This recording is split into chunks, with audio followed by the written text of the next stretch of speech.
You're listening to Leaf Filter Radio, and the guru of gutter protection himself, Chris Counihan, is here to take your most pressing leaf-related questions. Hey, everybody, Chris here. I understand we have Ron on the line. Ron, where are you calling from? Uh-oh.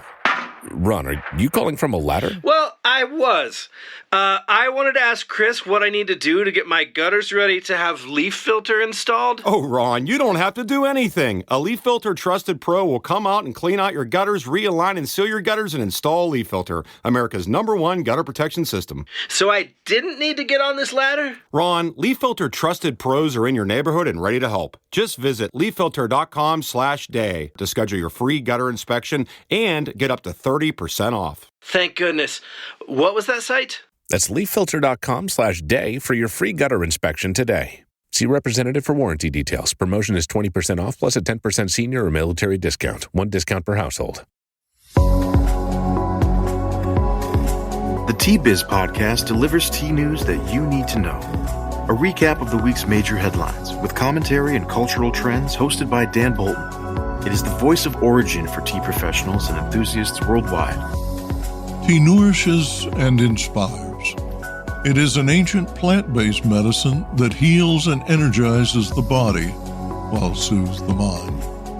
Transforming the leaf requires a fusion of artistry, craftsmanship, and commerce. The tea trade is fundamentally local, yet exerts a global influence, generating $260 billion in sales and employing millions.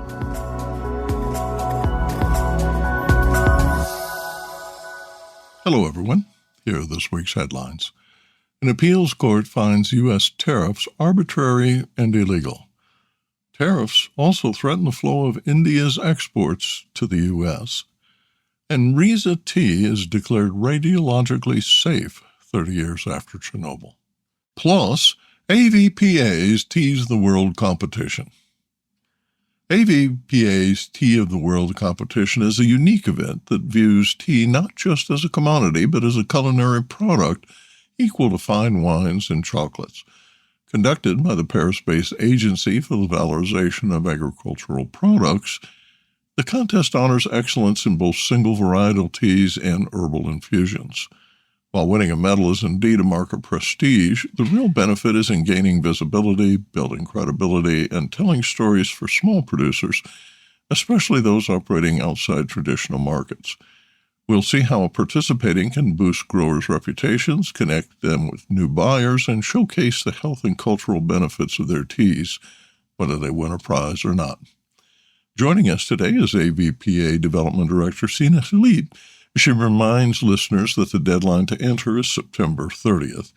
An awards ceremony recognizing winners is scheduled for December 2nd in Paris. More in a minute, but first, this important message. What happens when businesses along the tea supply chain get together and support women and children in tea communities? The mother and child-friendly seal for responsible business is creating long-term positive impacts, making your cup of Ceylon tea all the sweeter. Learn more at srilanka-motherandchildseal.org.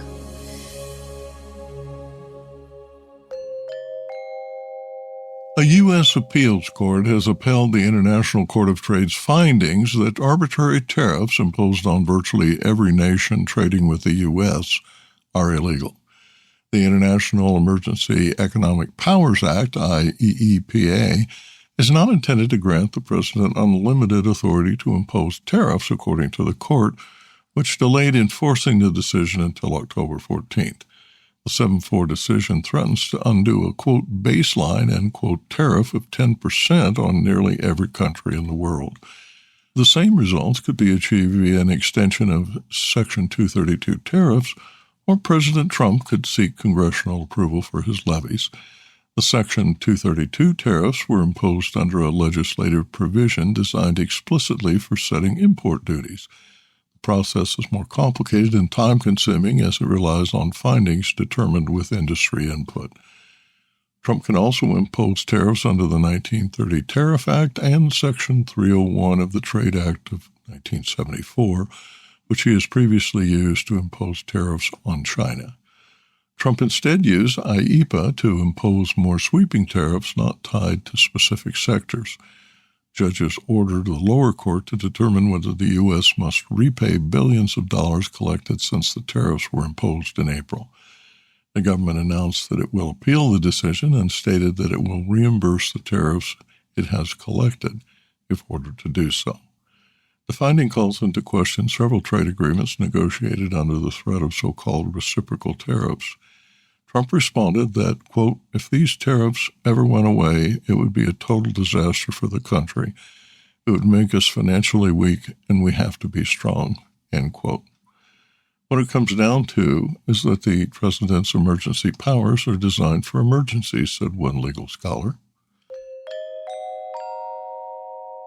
Steep tariffs have forced Indian suppliers to curb exports to one of their most important trading partners. A 25% duty on Indian imports to the U.S. announced July 31st was subsequently doubled effective August 27th. Following the announcement, hopes were raised that a trade agreement could be negotiated, and hope remains, but neither side has signaled a deal. The U.S. imported 17 million kilos of Indian tea in 2024. U.S. President Donald Trump raised tariffs to 50% to compel India to stop buying oil from Russia. Proceeds from the sale of oil to India and China finance the war against Ukraine, said Trump. The U.S. is a significant market for Indian tea, and the tariff impact is immediate, according to the Indian Tea Association. Exports through May were at 6.26 million kilos. Prices that averaged around $4.25 per kilo have ballooned to $6.28 as the wholesale price increases by $2.12 per kilo before retailers' markup. The impact of the increase was immediate as suppliers held shipments. An ITA spokesman said the tariff would be, quote, a limiting factor for exports of the beverage to the U.S., end quote. A year ago, Vadam Tea founder Bala Sarda was celebrating the brand's appearance on shelves in Walmart locations across the U.S.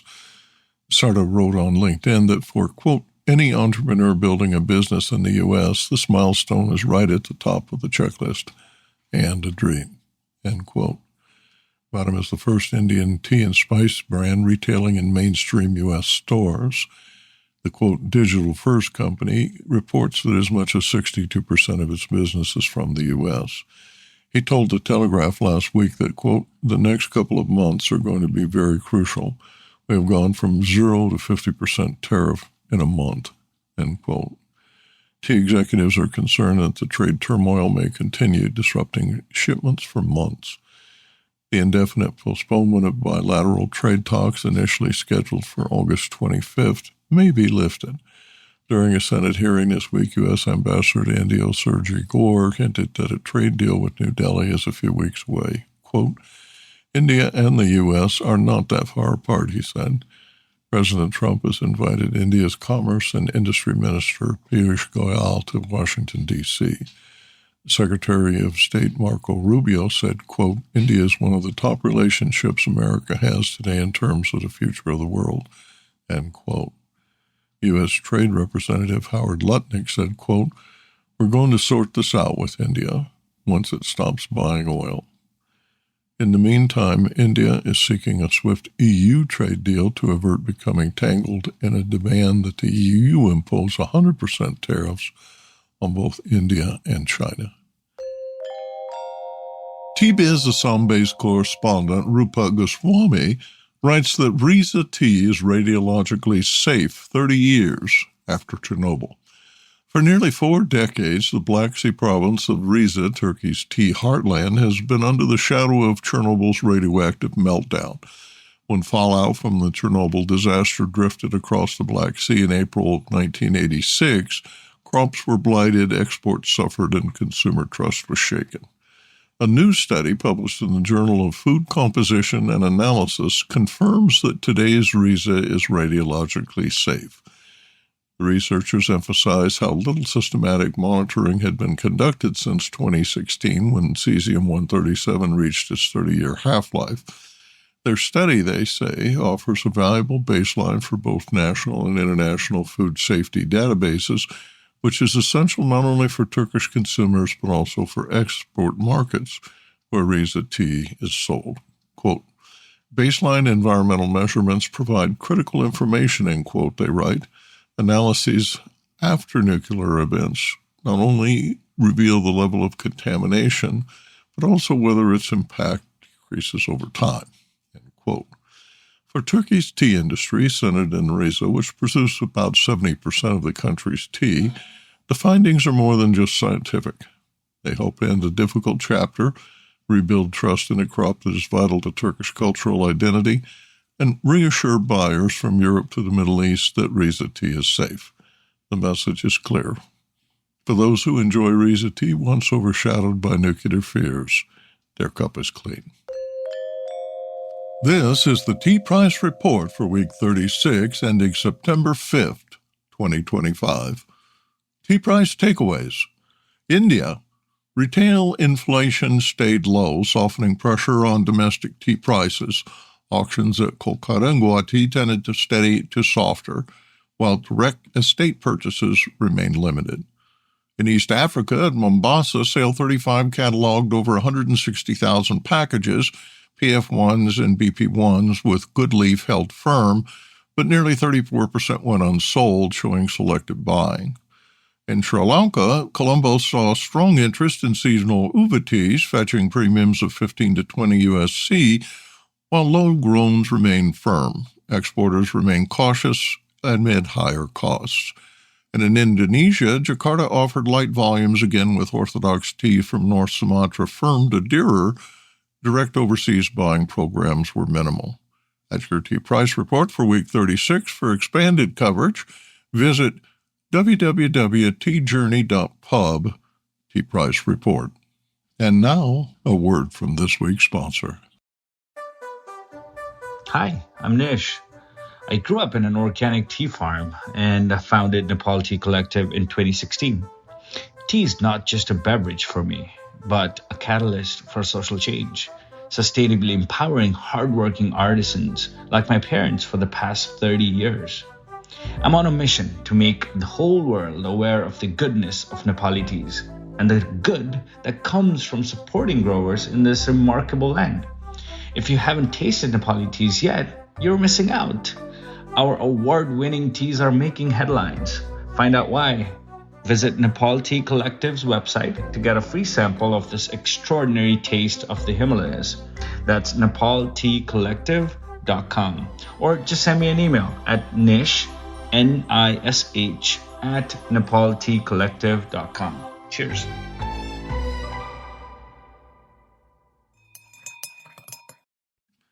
AVPA's Tea of the World competition is a unique event that views tea not just as a commodity, but as a culinary product equal to fine wines and chocolates. Conducted by the Paris-based Agency for the Valorization of Agricultural Products, the contest honors excellence in both single-varietal teas and herbal infusions. While winning a medal is indeed a mark of prestige, the real benefit is in gaining visibility, building credibility, and telling stories for small producers, especially those operating outside traditional markets. We'll see how participating can boost growers' reputations, connect them with new buyers, and showcase the health and cultural benefits of their teas, whether they win a prize or not. Joining us today is AVPA Development Director Ksenia Hleap. She reminds listeners that the deadline to enter is September 30th. An awards ceremony recognizing winners is scheduled for December 2nd in Paris.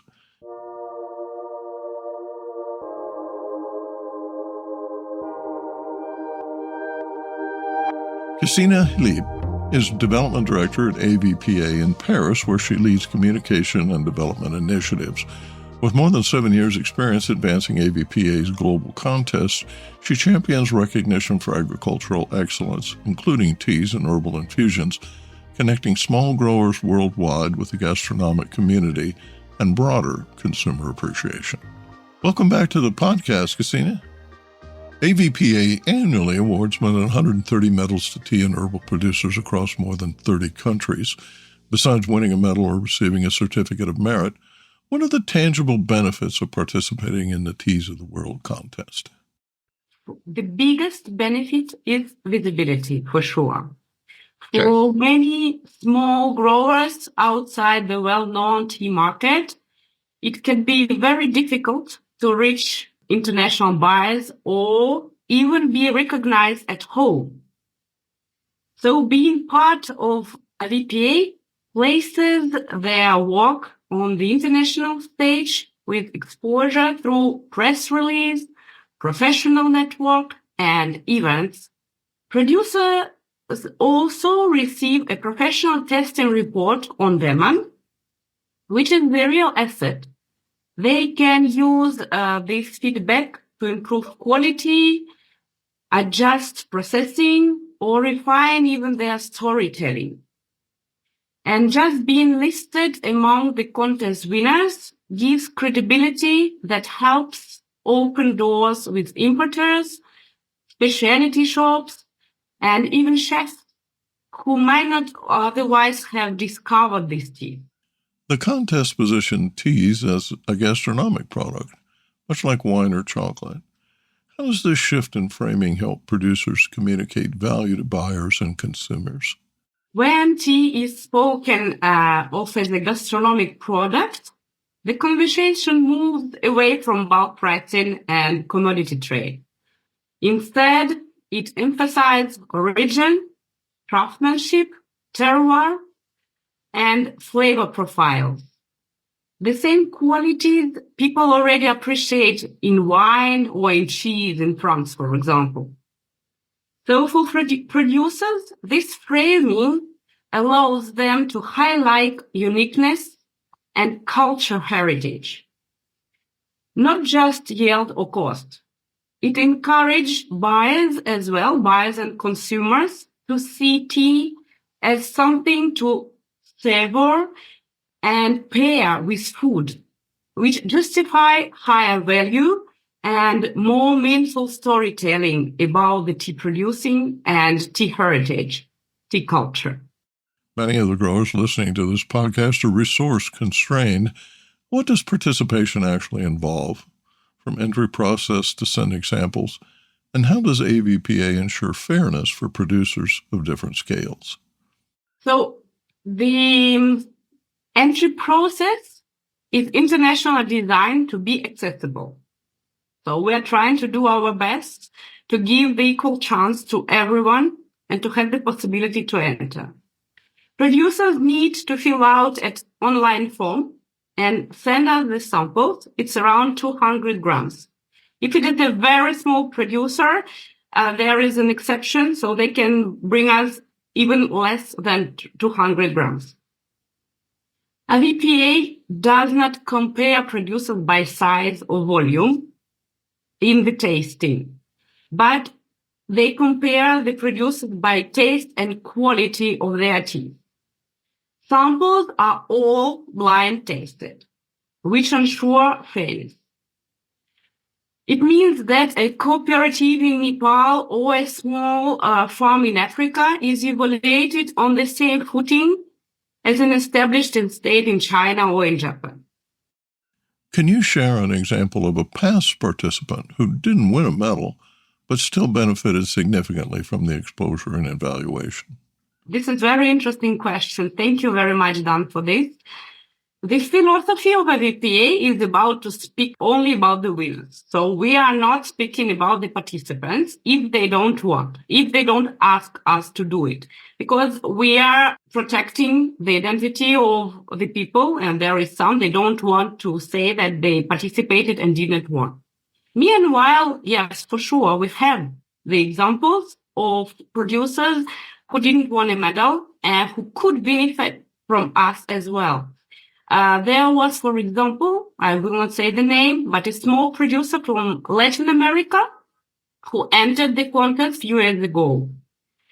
The first year they entered, they did not receive a medal, but they asked the detailed jury note, and the detailed jury note helped them understand how their product was perceived internationally. They used that feedback to adjust harvesting and drying methods. and they send their tea next year. They won a gourmet medal and began promoting themselves as recognized by AVPA. That allowed open conversation with the specialty importers who might never have noticed them otherwise. Today, their teas are present in Europe shops, not because of the medal, but because the contest gave them legitimacy for telling their story. The competition is judged by a jury that blends tea experts with culinary professionals. Why is that mix important, and how does it influence the way teas are evaluated and ultimately perceived in the marketplace? To have two types of the jury, it's real AVPA philosophy, and it's the philosophy for our four contests, not only about for the tea contest. So we created this 23 years ago, and still we continue to manage like this because we are persuaded that to have two types of jury, the technical one and the gastronomic one, it's the real value added for the participants. So the mix is really at the heart of AVPA philosophy. The expert jury, tea experts, bring technical knowledge of cultivation, processing, and tasting standards.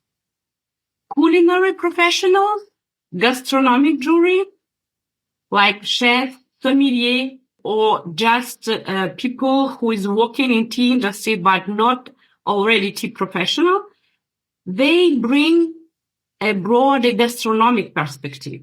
As well, they bring the knowledge of the simple client. I said simple client not to say like he is simple, but they are more closer to the market. Together, they help position tea not just a technical product, but as a part of a wider food culture. They influence how tea are described, how they might be paired, or how they can be communicated to consumer. For producers, it means their teas are evaluated in the same language buyers and food professionals issue, making it easier to connect with the new market.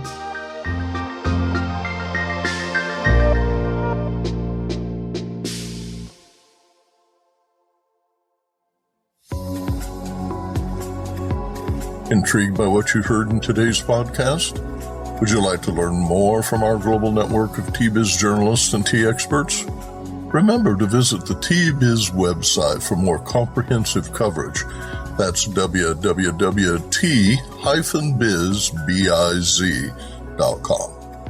Thanks for listening. Farewell till next week.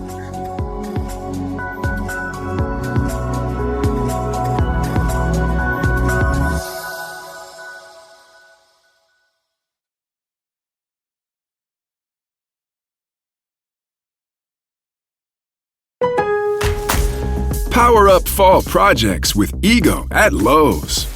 Every tool delivers power beyond belief. So whether it's leaves, limbs, or lawn cleanup, count on Ego to deliver the power, performance, and innovation you need. And now for a limited time, save up to $60 on select blowers, chainsaws, and pole saws. Shop Ego today at Lowe's. Offers valid through 10/1 while supplies last. Selection varies by location. Produced by Adavita Studios. Connect your voice to the world.